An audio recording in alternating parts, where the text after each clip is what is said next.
You're hearing The Paul W. Smith Show. NewsTalk 760, WJR. A lot of talk about, how it's worked out working from home. And I think it's been a process. It's been, I think people were a little uncomfortable with it at first, then kind of got used to it. And now either love it or hate it. I think. But there's an expert who will know.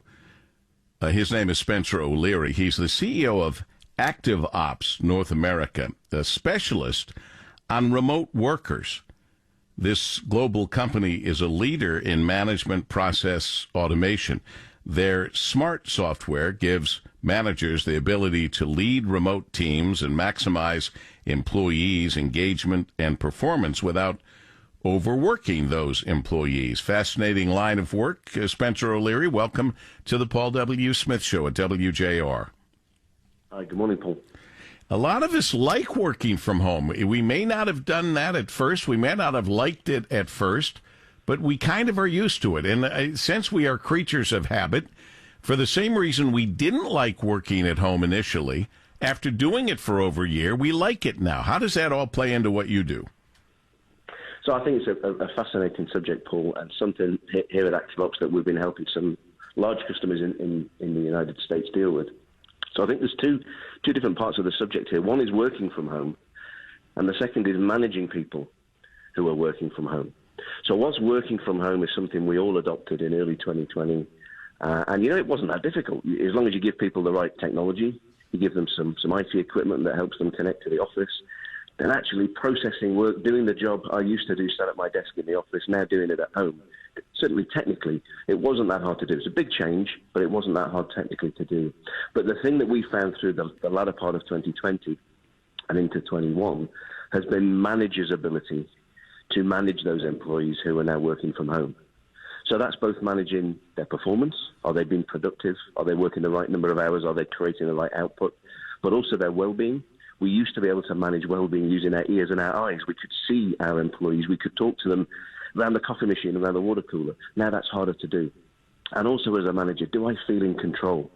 Have I got enough people to do the work that needs doing today? I can't see them. I can't hear them. I'm trying to manage remotely. And that's been the biggest challenge as we've gone through the latter part of 2020, is how do managers adapt and adopt a new way of managing people, as I say, when they can't see them and they can't hear them.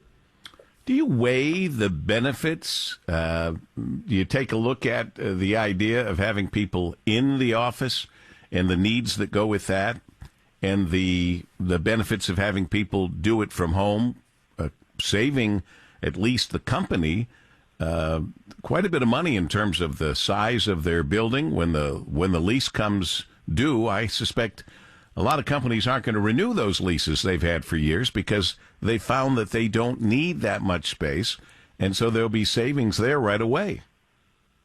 I suspect you're right, and maybe another discussion is around commercial real estate and what's going to happen to that over the next 12 or 18 months. But one of the things we found, we've got metrics and data from our customers' employees over the past 12, now 15 months, and we definitely saw there was an improvement in productivity.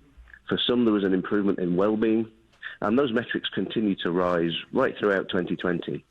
But what we started to see as we approached the turn of the year, and certainly into this year, is one, well-being is definitely in question. People have got a new way of working. Many people still work their 7, 8, or 9 hours a day, but they work it over a much longer period. They work from early morning right through into the evening and have regular breaks to do family things in between. So well-being of those employees is definitely in question. But as to your point about coming into the office, we've certainly seen it's hard to measure, but a drop in creativity and a drop in collaboration. We're all humans. We like to collaborate. We all engage with the active congregation, and not being able to do that has been a challenge for businesses. So we're very much seeing this new hybrid work model where people come into the office to collaborate, to congregate, and then they do their processing work at home. And that seems to be a mix that a lot of businesses are getting into. Certainly real estate needs to be less and it needs to be different than it was in 2019, but there still needs to be that to support creativity and collaboration of that coming together. It's a word we've used a lot in the auto industry, and we've kind of moved away from it.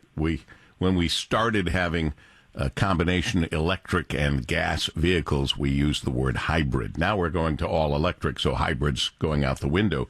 But it sounds to me, Spencer O'Leary, as the CEO of ActiveOps North America, that hybrid is what we're talking about again here, and that is a hybrid type schedule that will bring us into the office and let us work from home. And I guess juggling that and coming up with the right combination is key and kind of what you can help companies with.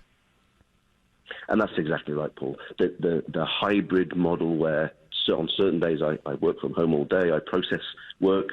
On other days I come into the office, I can collaborate with my colleagues. Hopefully I can be creative and innovate. And the real challenge, it's what ActiveOps help our customers with, is how as a manager do I manage in that hybrid world? I used to have a team of either 15 or 150 or 15,000 people within my business unit, and I used to be able to manage them because I knew where they were every day. They were generally sat at their desk doing their job. Now that's much harder. I've got certain people in the office some days and at home other days, and as a manager, I've still got to be in control. I've got to make sure I'm outputting the right amount of work for the right cost, to the right level of quality, and delivering the service that my customers expect. So if managing a team of people wasn't hard enough in 2019, it got harder in 2020 as everybody went home, but at least 100% of people were working from home. As we now enter this hybrid model in 2021, I think the active management has just become increasingly harder. How do people get in touch with you and your company? So ActiveOps.com is how people can reach us. We've also got a couple of road shows coming up around the subject you just mentioned, Paul, around hybrid work.